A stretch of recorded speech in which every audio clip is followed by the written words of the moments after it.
So good afternoon and a warm welcome to this almost last session of ESPAS, which is dedicated to something that sounds so obvious, but is in reality often very difficult to do in public policy, thinking about tomorrow today. So we've heard many reasons throughout this conference on why we need to think more about tomorrow, but the question is, of course, how? Probably most people in this room have a reasonable amount of time to think about tomorrow, but how do we filter this to the top, to the decision makers? And how do we convince our populations to, and here I'm quoting from the excellent lecture that Lord Martin Rees gave this morning, how do we convince citizens and voters, most of all, to, and here I quote, to focus on the problems that we are causing and think on a timescale of a century, end quote. And he seemed to think that charismatic individuals are needed, so he quoted Margaret Mead. Never doubt that a small group of thoughtful, committed citizens can change the world.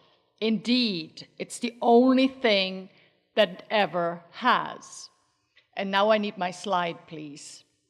Because in the age of disinformation and viral deception, this begs the question whether these thoughtful citizens get shouted down or get drowned in a slew of threatening and insulting tweets.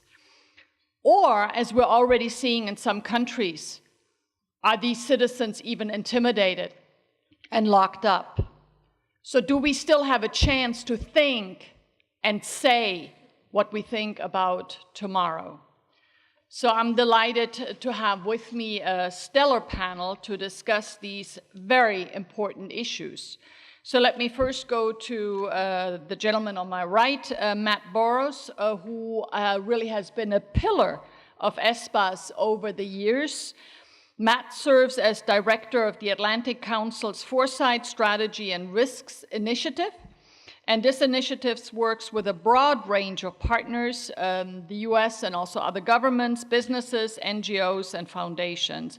And prior to taking up this position, he had a 28-year career in the CIA and the State Department, and the last 10 years at the National Intelligence Council, the NIC, the premier analytic unit in the US intelligence community. And he was the principal drafter of the NIC's Global Trends 2030 Alternative Worlds, which received widespread praise in the international media. And of course, it's also that report that is very much an inspiration for our own work. And here I'm looking in particular at Florence. So Matt, over to you, just a few minutes of observations of this very pertinent questions, how we think about tomorrow today. My experience actually in thinking about tomorrow and getting policymakers in particular to think about tomorrow is actually to use history. At least in the US government, you find a lot of policymakers actually are history buffs. And if you go in talking about the future, very abstract, they kind of look at you, they're very pleasant, but they completely dismiss it. If you tell them that it is something like once we were trying to explain to a certain president that there was an insurgency happening in Iraq,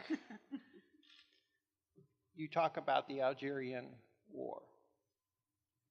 And suddenly the light bulb goes on. Now, that doesn't mean that you say it's exactly like it, but that's a starting point, and then you can say what the differences are. But then they have something concrete in their minds. Now, I think, you know, the other thing that you need to think, and this is a little bit more pedestrian, is policy planning staffs are really the go-to place And they need to really step up to talk about when the decisions are coming up. Because that's usually when the policymakers focus. They need to talk about the unintended consequences of whatever is on the table. And that really takes some guts, because oftentimes you're blowing up whatever has been so delicately developed and structured through 10,000 coordination sessions between different agencies and ministries. But we need to get people to actually, speak truth to power.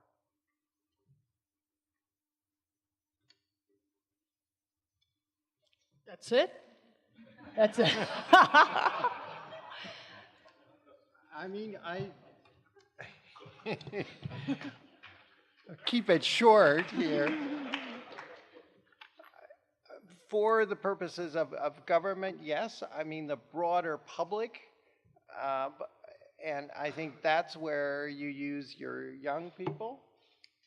I actually don't think a bunch of wonks talking, which is normally how we do it, works on the public, but I think trying to capture attention, just like we heard in the last session, is the way to get publics really aware. And I actually, I'm more on the wonk side, but when I go into the Midwest and talk about the future, people really are interested.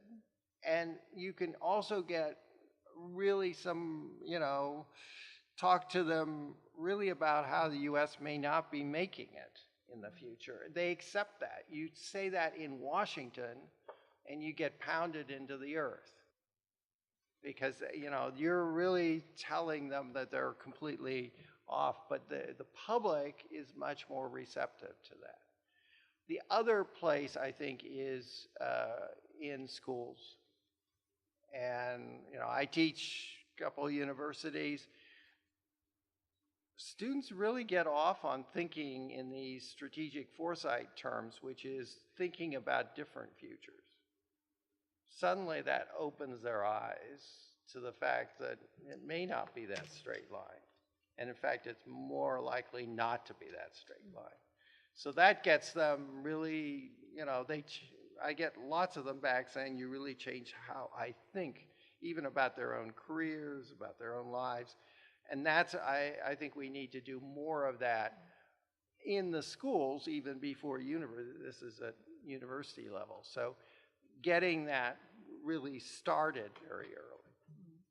Thank you. I think that's a good point. And but I think it was just this week, CNN did a survey on anti-Semitism in Europe, and I don't remember exactly, but it was 1/3 of young people didn't really know what the Holocaust was. So I mean, it goes to your point about history, that it's so important to never forget and to teach these kinds of things. And on your second point is to give people, young people, a greater sense of maybe ownership of their own future. I think maybe sometimes we're too paternalistic, and get them to think about what their future is going to be like and give them really a sort of a stake in it. So I think these are two very, very good suggestions. And sorry, I was sort of tough on you, but you're the only man on the panel, so I had to sort of do this.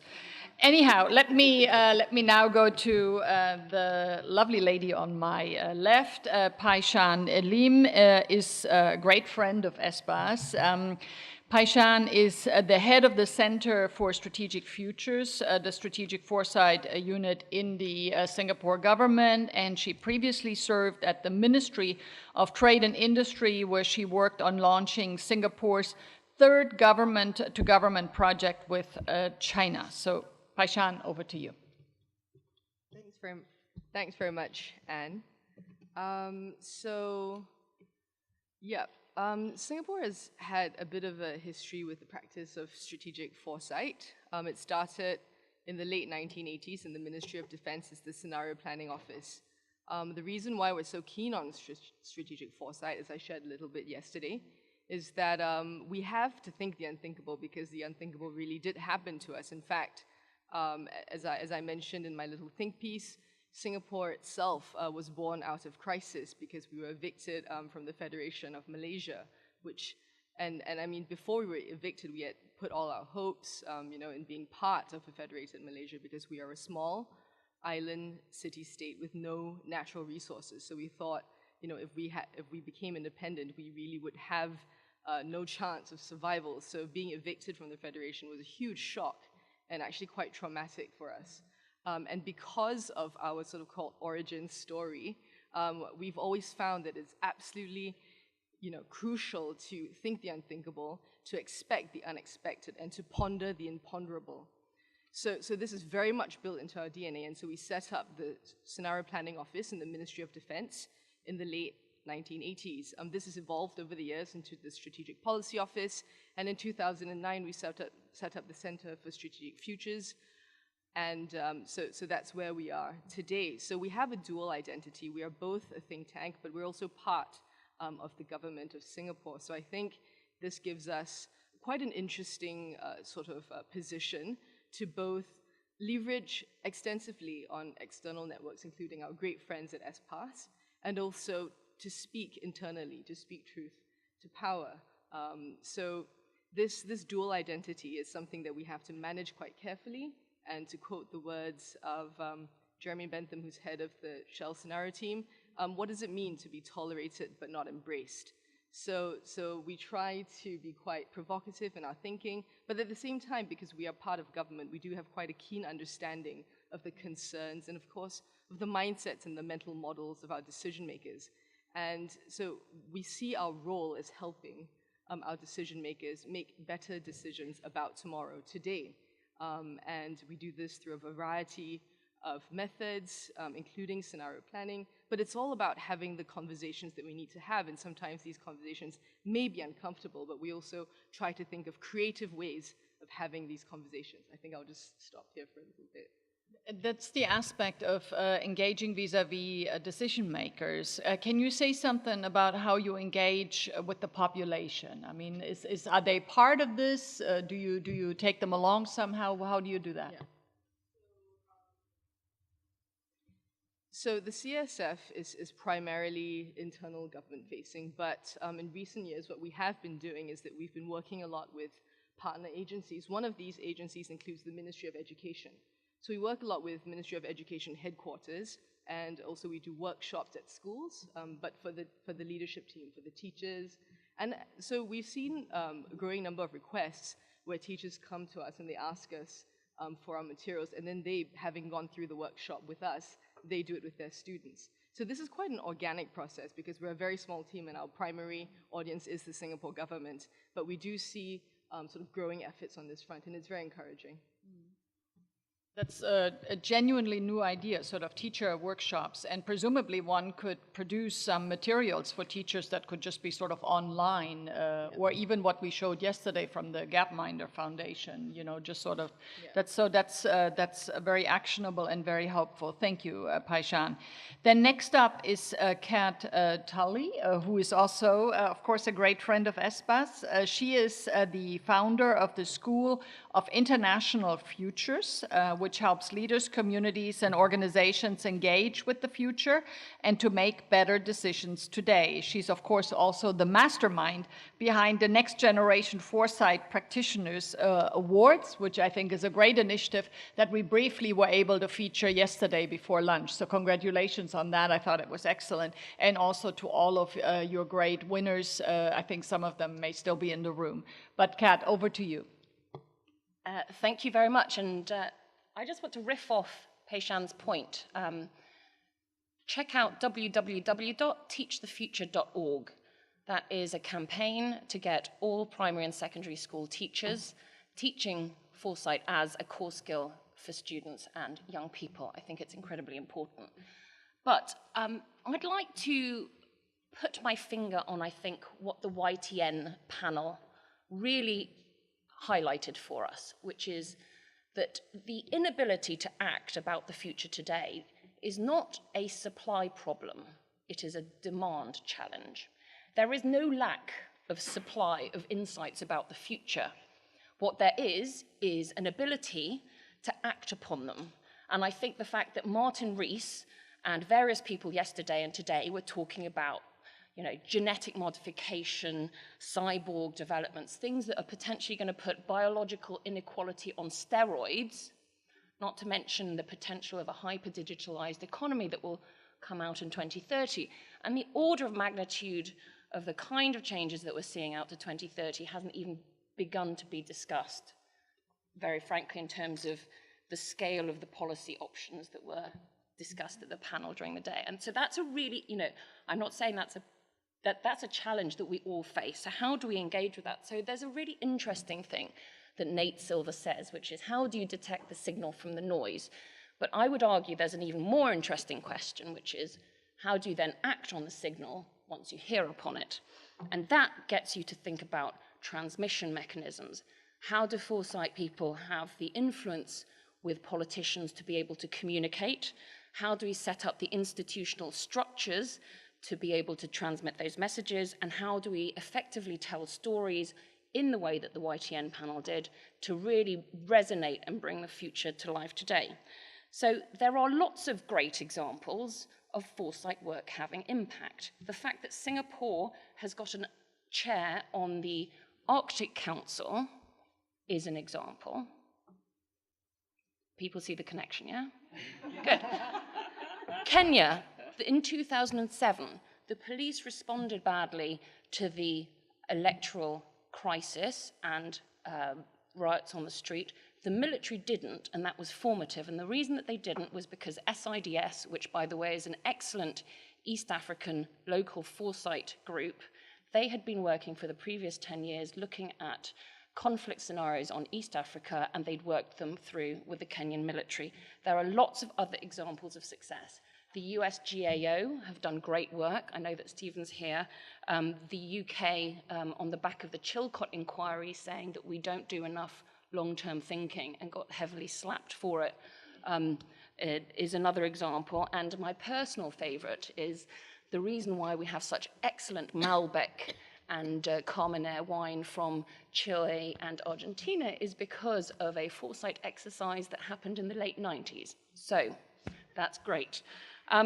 So there are no lack of examples, but we find it difficult to find them. And that's because we find it difficult to attribute causality and impact, because it's difficult to examine the counterfactual when you prevent harms that don't then come along, and also because the endeavor of strategic foresight is to change people's minds. So by the end of the journey, they almost have internalized it. So it's difficult to kind of then attribute. You want to be invisible to a certain extent. So how do we challenge this?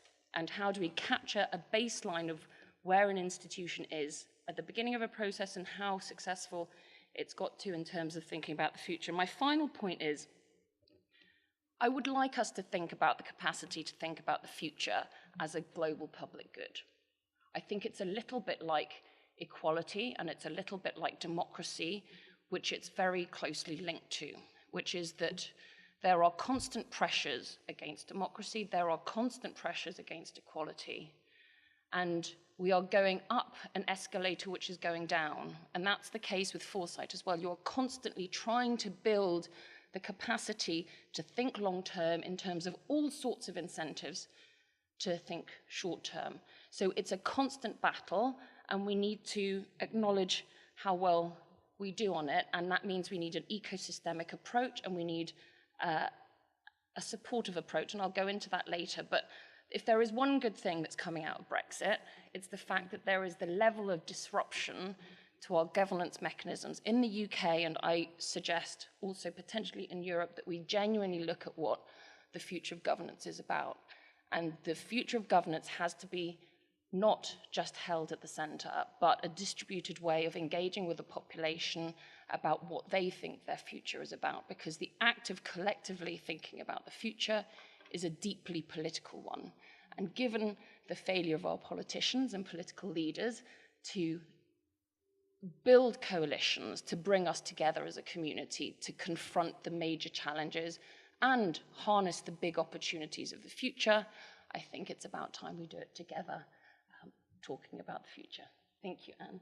Excellent. Thank you so much, Kat. I mean, your point about democracy is well taken, and this is why we have tried in this edition of ESPAS to sort of coin the term of anticipatory democracy, because we feel like we need to be ahead of the curve to protect democracy. But my question to you is, you said there is no shortage of examples of where Foresight had impact. But have you studied what has actually generated demand? Because you said the problem is the demand side. So is it sort of moments of enlightenment when leaders say, now I want to think about the future?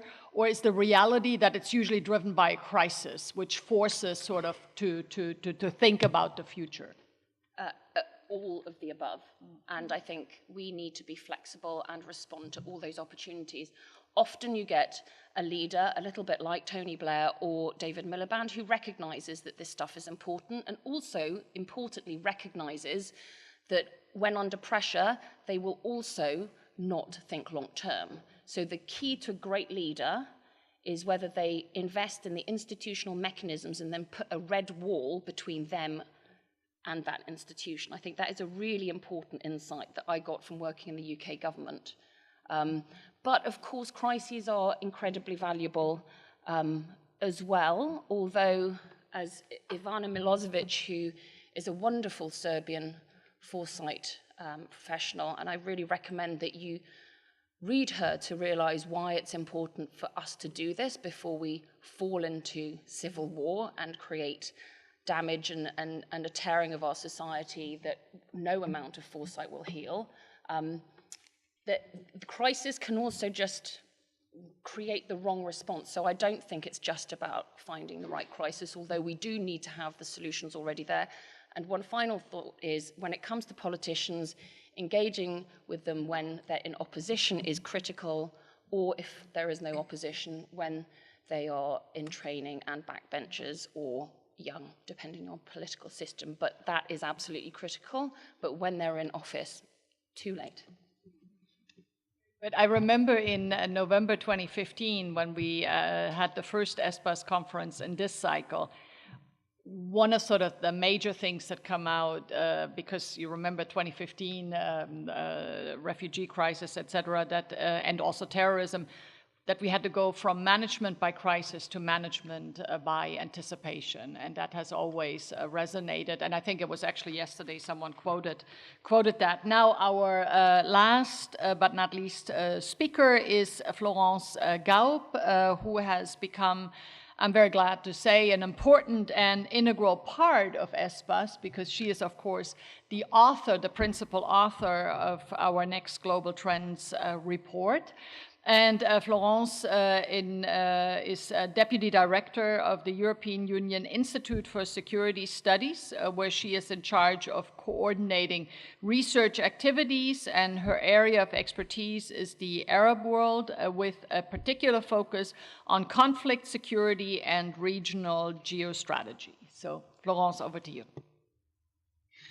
I think if there's one takeaway I'd like to share with you today about the ESPAS process so far, you know, what was the most surprising element for me was not discovering some data that I had no prior knowledge about. It's actually the psychology of it all. And actually, I think it was you, Matt, who said to me it's fun, but it's more art than science. Now, why is thinking about the future more about emotions than actually the facts? Because we have built-in traps in our minds. I'll just name a few, but then I'll zero in on those that I found particularly tricky. The first is, of course, lack of imagination. Now, if you don't have that, you just don't have it. But the September 11 report said it very succinctly, that lack of imagination was one of the main issues that prevented September 11 from happening. Another one is presenteeism, which is actually what our bureaucracies are built for. Presenteeism is basically assuming that tomorrow, or that the future is linear, tomorrow will be more of today. Bureaucracies have to be built that way because they cannot operate all the time on crisis. But if you stand too close to today, you cannot really imagine a different tomorrow. Denial is a very powerful psychological tool.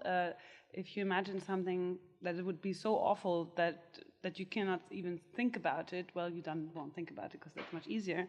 Then there's, of course, cognitive dissonance. I don't know if you're familiar with this, but it's the human mind's tendency to ignore facts that contradict beliefs that we already know to be true.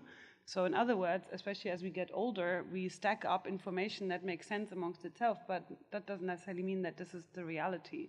So especially as you get older, it gets worse, and the challenge to challenge yourself becomes even more tricky.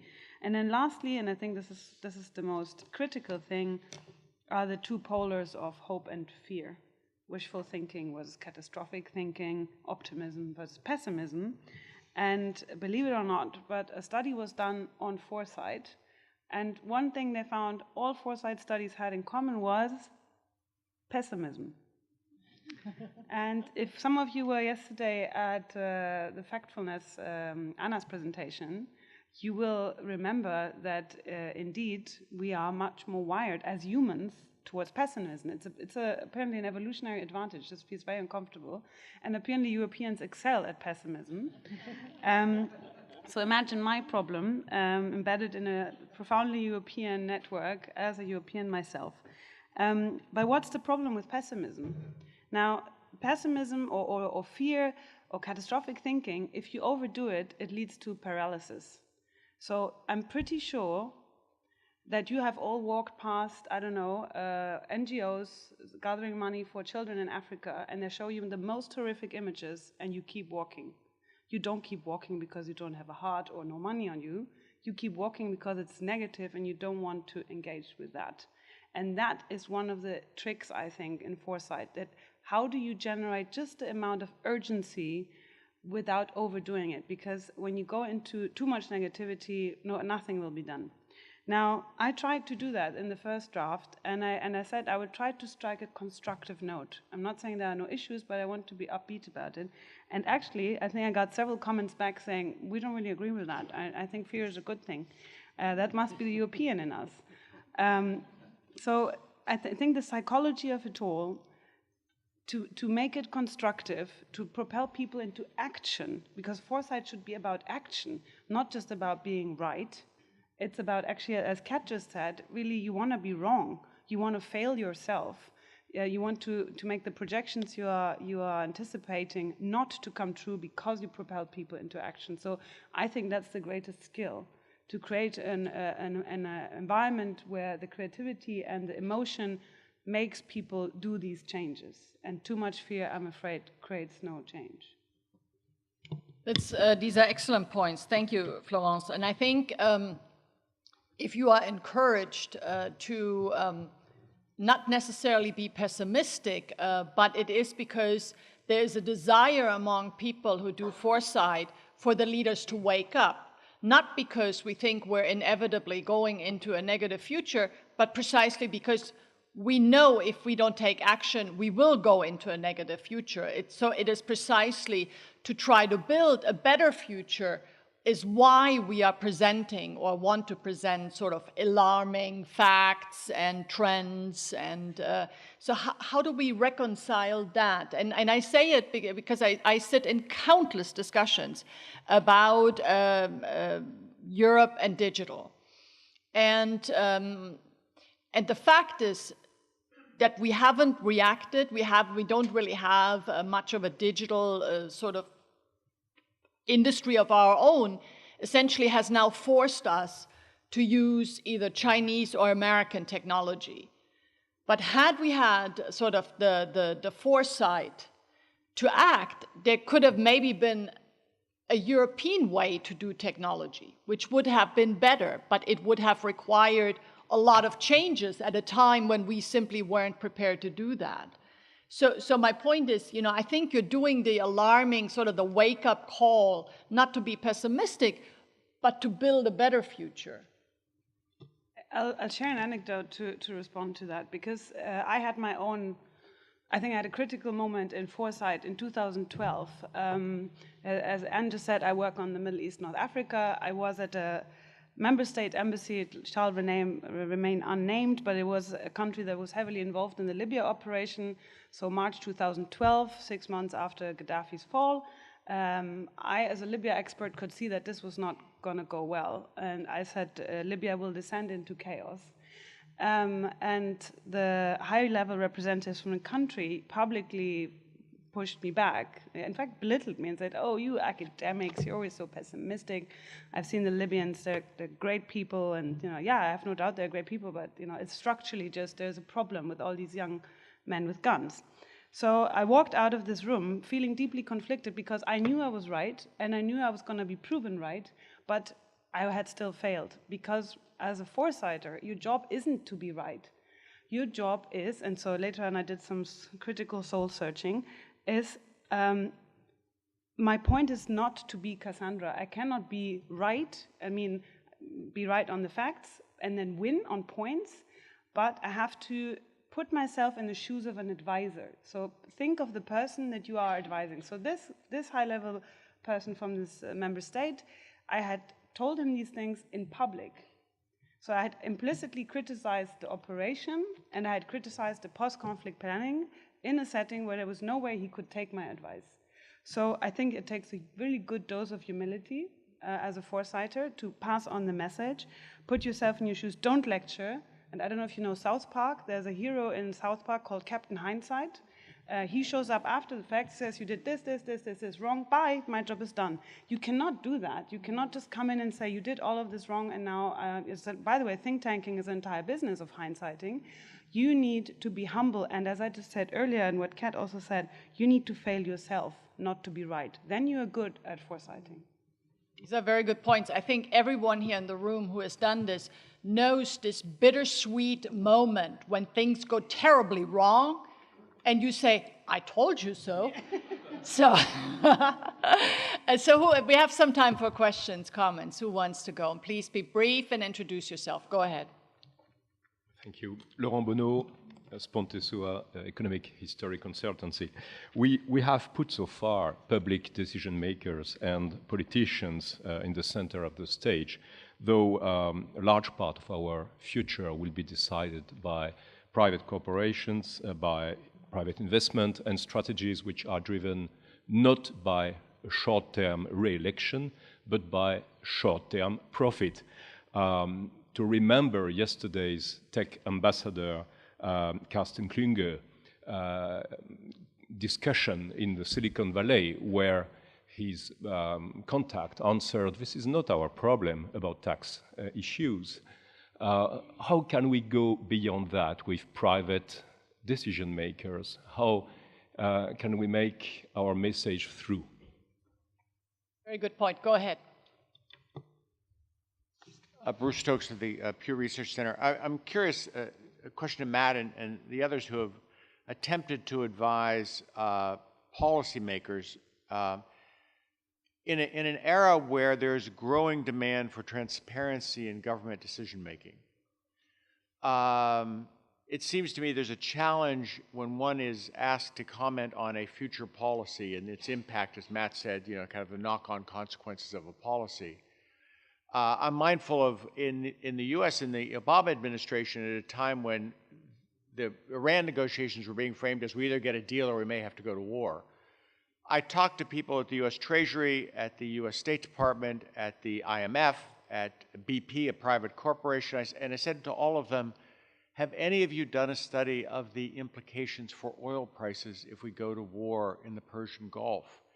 And the State Department, no one claimed to have done this, and the State Department was at least honest enough to say, we're denied the right to do it because it'll leak and it'll move markets. So it does seem to me there is this challenge, especially in the short-term advice that's given to policymakers, it seems to me it could become a growing problem as transparency becomes, we now do trade negotiations where most of things are out in the open. Frankly, nothing gets done much in a negotiation that's out in the open, is my experience. So the question is, how do you, as advisors on futures issues that might move markets, for example, deal with that challenge? Very good question. Thank you, Bruce. I see the gentleman over there, and then we come to you, and a lady. Yes, I'm very glad, but you've been very patient, so go ahead. Thank you. Michael McLaughlin's my name. I'm a member of the Economic and Social Committee here, and I do a lot of youth work with young people in Ireland, and that's why I'm a bit concerned, I hear a lot about the education system, and we do this in education, we do that in education, particularly at the second level. I'd say my experience is more negative, and I'd be concerned if we're looking for innovation and creativity in a lot of our second. Now, we can't say the same thing about all around the world in every single school, but there's a lot of conformity in education. There's a lot of top-down, almost dictatorship. So I think for exposing young people to that world, and then you expect innovation and creativity and think outside the box and innovate and take risks, I don't see it. I see when the bell goes, sit down. When it goes again, stand up, wear the same clothes, think the same way, learn the same things. And it's a big problem. And I hope that I'm not a futurologist myself. I can't think past next week sometimes, but I think it's something that people really need to be looking at, or at least not saying that we've got a problem here, let's put it in the education system and then it will get better. It may actually get worse sometimes. Thank you. I've been doing so much work on disinformation, and I said the other day that media literacy is the new skills, because, you know, for many years, everything's always about skills at the European level, but now it's everything about media literacy. Go ahead, Professor Dresner. Yeah, Dan Dresner, Tufts University. I want to ask you about the risk of what happens when, as a collective group, there are famous examples of foresight or, you know, predictions of doom that it turns out are wrong. And so I guess my question, and not to impugn any of you, you clearly have gotten everything right, I'm sure, in all of your careers. But how do you guard against the problem of particularly private sector foresight, you know, groups, or sort of the loudest foresight groups, you know, warning about the worst happening or making these sort of crazy predictions, which as a result causes, in some cases, leaders, you know, but very often the public, to discount the entire practice? Thank you. That's an excellent question. There's a lady over there, and then I come to you. Go ahead. Aline Holden from, Aline Holden, one of the awardees. So I'd like to go back to contribute to the discussion about how you can impact public imagination, because I researched in Brazil a grassroots movement that brings hope and makes people think about better futures.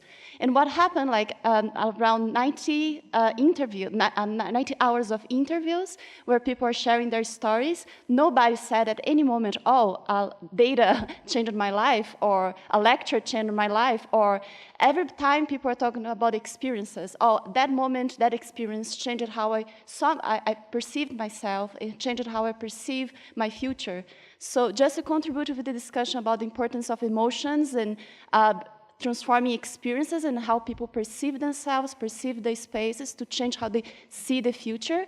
And Europe had contributed a lot to break reason and emotion. So how Europe now can contribute to change this mindset and change how you see the future in the Global South too. I just have to tell a little anecdote. The other day I read that the future Queen of Sweden took a holiday with her family in Southern Europe, and they went swimming, and when she took her child out of the ocean, she rubbed off, and it was plastic. And it really, and since then, apparently, I mean, she's has much more concern about the environment because her daughter was covered in plastic, small plastic particles. And apparently the family now eats vegetarian much more often. But it is that kind of transformative experience that I think you describe, which would do more than any academic article or watching something on TV. So point well taken. The lady over here, please introduce yourself. Hi, Maggie Grayson, also one of the awardees. Aline, you stole my question, so I think we should write a paper together. Even to drill that down even more, even right now and all through the conference, it's here's a bad example, here's a bad example. And I'd like to challenge you to, so what? What's on the other side, and where have you seen aha moments? And what disciplines are we able to leverage where mindset shift is actually happening positively? Good point. Anthony. I think I heard it from Anthony Gooch from the OECD. I think I heard great examples from Catarina. I'd love to hear more about the Argentinian and the Chilean one.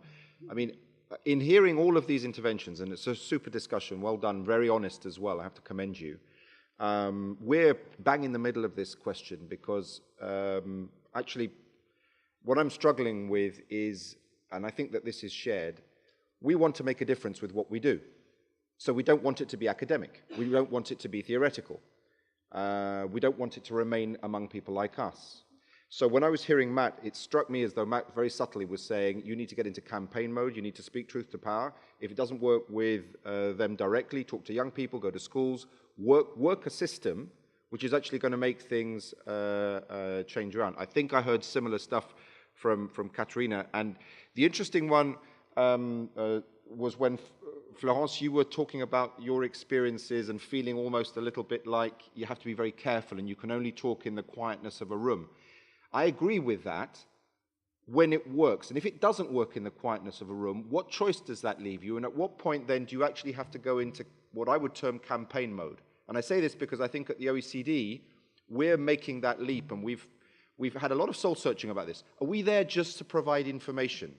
A sort of, passive entity that just puts something out there and, well, let it be what it is. And Anne, you know better than anybody else that the worries about, frankly, being able to do that in today's day and age, who's at the top of search engines? Shit, if it's not us, it's our problem. We need to be at the top of search engines. If our data's so fantastic, our analysis at the OECD is so great, it's not enough that people in this room think it's great. When does it actually have real-world impact? So, but we're struggling, I think, with something which is, that wasn't our natural space when it was. But if it isn't our space now, why the hell do we do what we do? It's very good. I recommend to the colleagues in the parliament that next time you put him on the panel, we would even allow a second man on here. Go ahead. Go ahead. Hi, I'm Simonetta Cook from the council and also a member of the Young Talent Network. I probably have more of a comment than a question, and it was to supplement something that Florence, you said. You spoke about some of the things that limit us in thinking about foresight. And I happened to come across a neurological study where they're actually saying that when we look at the patterns of activity of our brain, when we look at our future selves, part of the brain that's activated is actually very similar to that of when we think of other people. And the more distant that future is, the more this sort of third-person perspective kicks in. And so they're saying that there's obviously a real disconnect between our present selves and our thinking about ourselves in the future. And some surmise that the best way to do it is obviously, and this has been a common thread throughout discussions, is actually emotions and visualizing. And so perhaps maybe that also brings a concrete image to how emotional appeal can really help here as well. Thank you. My experience on what really helps you to focus on the future is once you have children, you all of a sudden become a lot more concerned about the future. Okay, I think that's, we have one more? Okay, go ahead, Mehmet. And Mehmet Kınaşı, NATO ACT. I think we share almost same sources, same resources, same pessimism, and then process-oriented. How can we avoid groupthink? I mean, this is a challenge for us. Thank you. Good point, yeah, very good point. Thank you. I saw one more here, please, go ahead. Thank you very much. Etienne Basso from the EPRS, and first of all, many thanks to the panel for the very inspiring discussions. When we in democracies talk about the future, we sometimes doubt, I think, about our ability to adapt and to anticipate. And I want to pick up on what Catarina said, especially in the fast-moving technological and scientific change. And as was said this morning as a bit of a joke, the challenge for politicians is to listen to experts without losing elections. But I would like to hear your thoughts about how we could take more advantage of an open society. Free expression, public debates, competition between ideas, but also in the economy, and various ways of participation. How do we consider them as an advantage rather than as a complication, and how we can really take advantage of an open society? That's my question. Thank you. Co-create, that's a good point. Frank and Leo, and then I think we have to leave it at that. Frank. Just to come back on your initial question, and we have, maybe we have no supply problem here in the West, but is this the case everywhere and in every place we want to engage?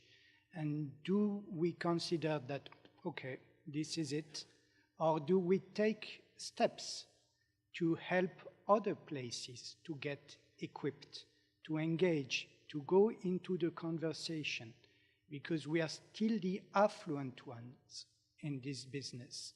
So maybe part of the plan and part of the resilience is to increase the network, to go for more empowerment of future-oriented activists, NGO engaging in the same activity that we are fortunate to do here.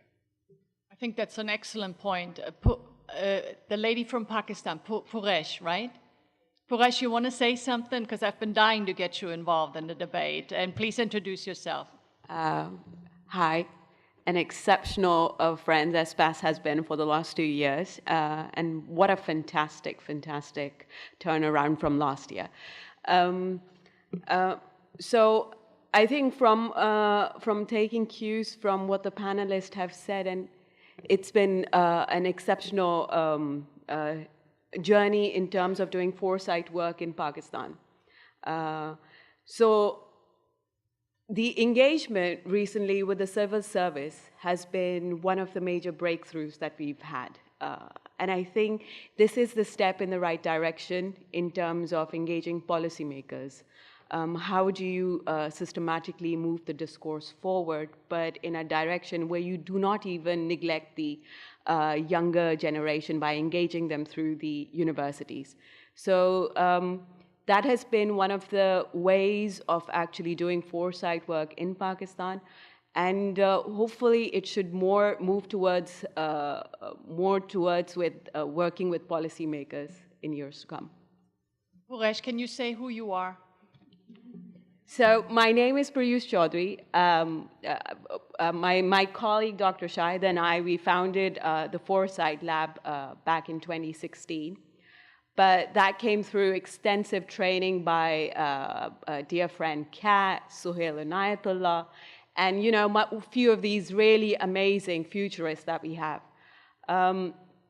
So basically, really understanding the academic models used in policy thinking around the world, and what kind of model is best suited in the Pakistani context, but also in the context of South Asia and Asia at large. So those cultural underpinnings and those methods and techniques really matter when it comes to doing futures research work. Excellent, and so great you can be with us all the way from Pakistan. Thank you. But wait a second, it's Leo. And by the way, we still need to go back to these guys too. So Leo, go ahead. Thank you, and yes, of course, the question is to these guys, as you put it, always very male way to put it. Anyhow, I hardly dare to take the floor myself as a man, but since I bring a message on behalf of a woman, I still dare to speak, you see, and that is namely someone, I'm not sure if she's still here today, Antonella May Portler, who spoke, she's there yesterday. Would you mind if I say something that I recall from what you said yesterday? Namely, as I understand, you work in the strategy unit, Think Austria, close to Chancellor Kurz. And she told us yesterday that two things are important to succeed in foresight and in conveying the message to your principals. Let's keep it gender neutral. And that is one, that you have to sit really close to him in order to be very often in contact with him, almost physically. And two, and that was the new thing to me, or new, to understand that his actions for over 80% are driven not so much by the intake that you give to him, but by the media. You have to first understand that in order to have any success at all. If I misrepresented you, Madam, sorry, please complete. Thank you very much. And actually, one of the comments that I wanted to make in this context, I think that we need to think very carefully about the delivery process and understand how, whatever we do, I mean, I think that we don't have a problem in a cognitive problem about understanding the problems. It's only that if something, we have a richness problem. We have a lot of rich information, rich data, and almost too much, and as I said, there is this reality apathy phenomenon that can happen. So we need to select. And in selecting, we need also to reflect a lot about the delivery. And the delivery, the how we deliver, has a few elements. First of all, I think that you need to decide in which way to deliver. And that is very much sort of, if you want, consumer-centric, I mean, or listener-centric, or decision-maker-centric. It depends on how that person is used to processing information, and in some cases you may need to be more factual, more data-driven, some others more, building on historic analogies. I mean, you need to pick and choose what resonates with the person that listens. And I think understanding the differences, I mean, I deal with the whole cabinet, but more intensively with the chancellor. I have very, very different people I deal with because they are very different age group. I mean, Sebastian is 32, but some others are significantly older. Some are professors, some are, I mean, just have not an academic background, let me put it this way. So very different capability to absorb information. So you need to think about how do I deliver this and think about it. Secondly, how do they then act with this? I mean, you need to put them in a position that they are able to act. And able to act means how can they build it into a policy or build them into their communication. And that's why I think it's so important to understand how what we are delivering is being processed in the media. And I think that is something that we usually tend not, because of the separation between the foresighters and the communication group, we tend not to do that perhaps systematically enough. And what I learned is that it's really quite important to have a real dialogue around that early on, because that helps you really, just developing your narrative, not only in a user-centric way, but also in a way that the user can then process it. But I think, just making sure that we are not working in the ivory tower is the most important thing. I think there is so much richness of what we find around. It's really, let us just balance it out more with the delivery, with more reflection about delivery and also more understanding about what the mental processes are. I mean, there is these fantastic books of behavioral economics like Daniel Really, who write a lot about how people perceive things. It's quite important to get those people also here in the discussion. Thank you so much, and good that you picked up on that, because we also spoke about that, and it was interesting. So maybe next time you'll be on the panel also. Yeah, because I think, what we need is not just a discussion, what's very clear, not just a discussion on sort of the politics or the trends, but also on the how we do foresight. And that's what I hear is there's a really demand for sort of the skills and the tools on how you do it.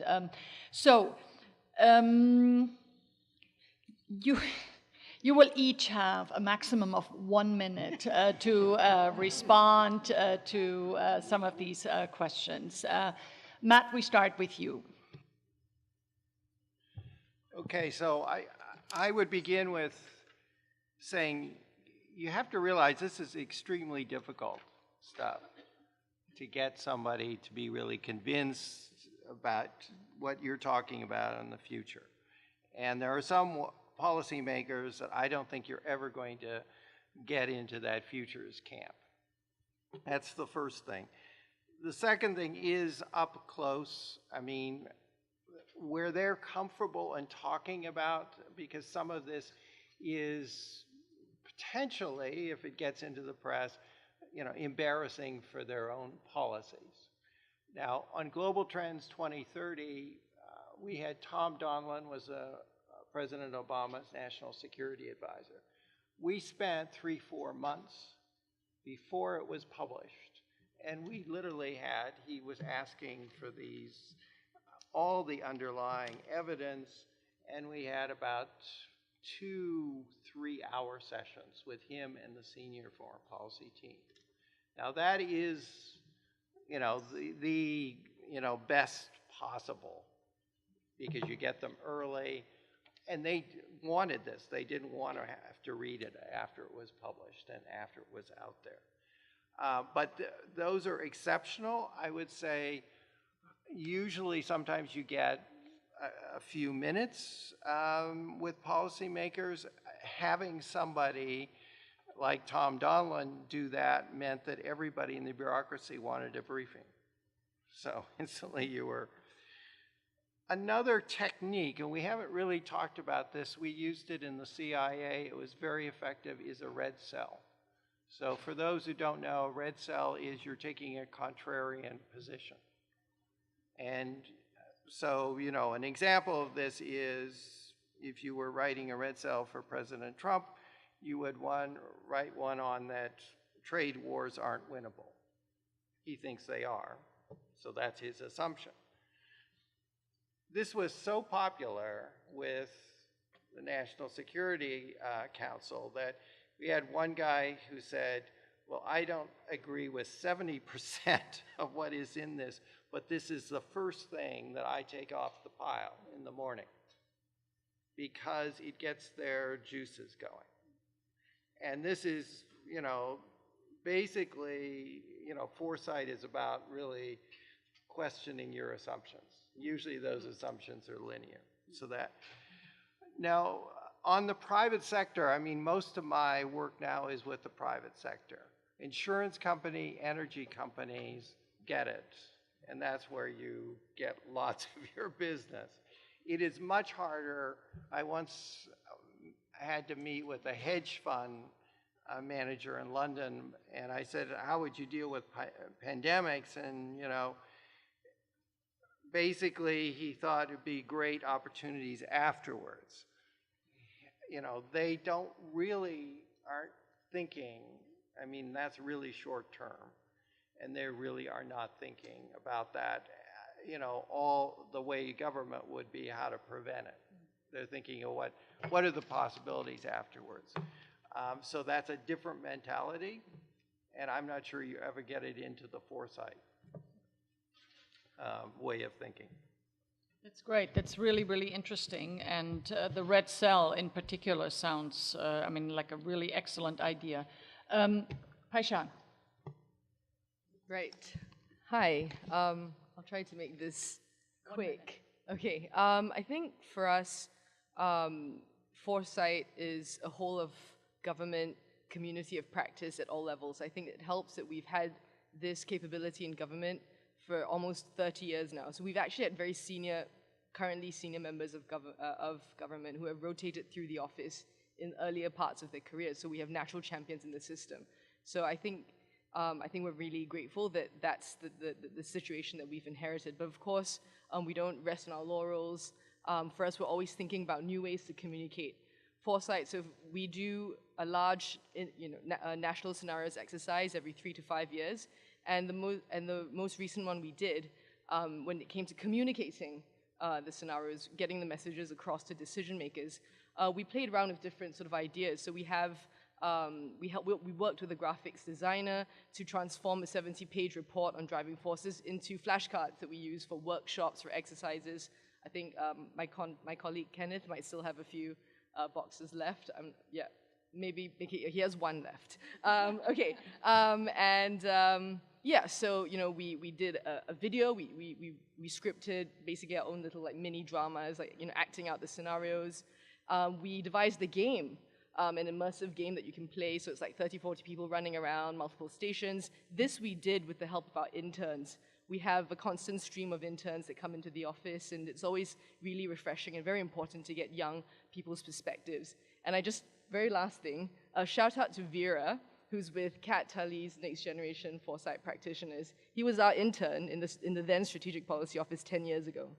So for us, it's really important to keep the flame alive. Yeah. And to just really get everyone involved. Thank you. That's excellent. I take your point on the graphic designer. This was when I was offered, I mean, for me, this was a condition for taking my job, was that I would get a graphic designer, which was considered extremely eccentric at the time, but everyone was very grateful subsequently.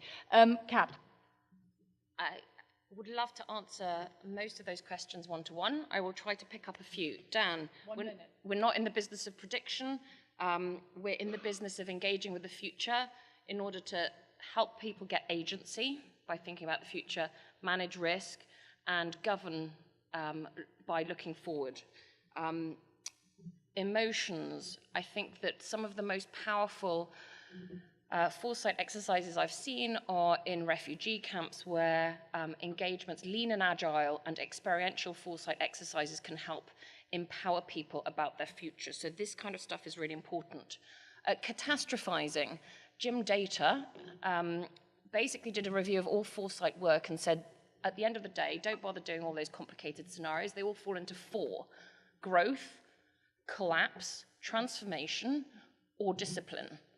And actually, growth isn't normally the most successful one. And my point is, that's A, a quick and dirty way of looking at different possibilities, and B, the whole point is there are winners and losers in each of them, which is why we have many catastrophic scenarios facing us, because there are key winners in those catastrophic scenarios that are not helping us go to another alternative. But he is also the man that said the second law of the future is that any helpful insight about the future must, at first sight, appear ridiculous. And that's, I think, the point I'm going to leave you on, although I would also want to talk about what are the features of a genuinely programmatic approach to integrating foresight into good governance, public service reform, which I think is a key agenda, but I'm not going to talk about that. I am instead going to talk about the fact that this, at the end of the day, is a deeply subversive activity, because you are putting ideas on the table that challenge the status quo, and therefore people will laugh and reject. And we think, when we look at technology, that we're so optimistic about it. But if we were in 1927 and penicillin was about to be invented or discovered, would we think that 100 years later 5 million children a year would still be dying of easily preventable diseases? No. So the question is what is the access, distribution, and power dynamics behind how change happens, and especially technology? And we are not the people able to understand that. We need to go to the next generation foresight practitioners to get those insights, because we don't have the ability to do that. So that's absolutely critical. And I'll leave you with one final anecdote. I was a big universal basic income fan until approximately 4 years ago, when I came to Europe, the EU, and I talked to the European Action Poverty Network, who are an amazing advocacy group of policy activists who have experienced poverty themselves and now advocate on it.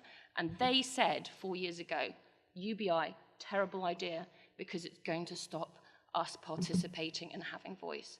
So all these UBI conversations, this is the solution. Go and talk to the people that have got the really interesting insights about how the world is going to be. Thank you. Very good. Thank you so much. And finally, Florence, 1 minute. Thank you. I'll pick up on 3 points. The first is, what do you do when they don't listen to you? Well, I come from the think tank world, so one of the things that think tankers do, they create what I call school of fish. So we gather with people from other think tanks or other disciplines or other organizations, and we create alliances on an issue, and so the policymaker will then be bombarded from different directions with the same message. Now, it's not a conspiracy thing. We don't sit in a room and say, okay, now we're going to gang up on them on poverty in the Middle East. No, but it's just, it happens by default. You go to meetings and you realize we all think the same thing, let's put out the same message, and it works. Now, on the question on aha moments, I can give you a whole list of things that didn't happen, but you won't believe me. You know, don't play with Assad, hasn't happened. I cannot claim that that was me, but I can say that I was against that, yes. So I think there's many bad things that didn't happen, but I cannot really tell you which ones are causally related to our work.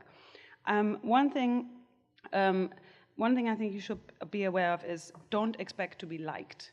The German policy planner told me the other day, your job is to annoy me. Yes, you want to be trusted, but you don't want to be liked. Don't tell them what they want to hear. As you said, it has to be ridiculous. The first reaction, when the first reaction is, that will never happen, I know I'm onto something. So don't expect to be liked. And last point, I will disagree with Antonella that, there's no cognitive dissonance. I'm going to ask everybody in the room, when was the last time you read something that was completely against what you already believe? And I'm not talking about an ideological piece. I came across data for the ESPAS report that was not in line with what I already knew. And I can tell you, I experienced first sight cognitive dissonance. I had to read it 3 times to convince myself this is true. And I found it fascinating because it's the emotional part of my brain said, no, I know I have different data on this. No, Florence, we know that this is a reputable report by UN Habitat and the European Union. This must be the truth now. So read something and challenge yourself and make yourself uncomfortable. I know it's bloody uncomfortable, but it's the only way forward. And then you can also make others uncomfortable. Excellent. Walk the talk. So I want to say I apologize because we're 10 minutes over time. It can come off my speaking time in the last session because it should not come off the next session, which I'm really looking forward to. Frank and Ricardo, come up quickly. And everyone else get off, please.